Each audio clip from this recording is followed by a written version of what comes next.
So uh, I've tried across my life to kick the chimp habit, but I was never very successful because every time we answer one question, there's like 10 more questions that are equally impressive. Um, so I keep studying that. I keep coming back to it. I did a postdoc in genomic structure and function at NIH. I've worked in human population genetics as a postdoc with Sarah Tishkoff, who's now at the University of Pennsylvania.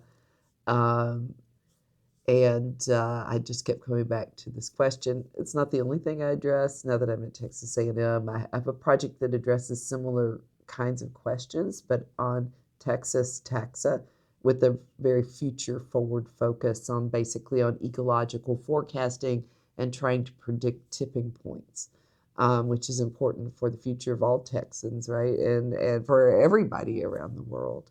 So the first time I saw chimpanzees in the wild, I was at a place called Gashaka-Gumti National Park, which is on the border between Nigeria and Cameroon, in kind of the western side of the Cameroon Highlands. And so we had been following, I was with this really famous ex-hunter, his name was Salamu, and we had been tracking chimpanzees for 3 days.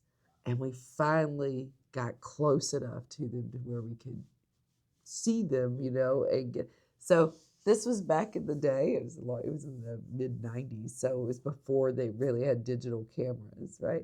And I had my film camera with me, and we got right next to them, and Salamu was there. This is my first year in graduate school, so I got out my camera and I opened up the little Velcro pouch and I set it up so that it would take continuous pictures. I put it back in, and then Salamu was like, "Okay, let's go." And I said, "No, no, I am a professional primatologist.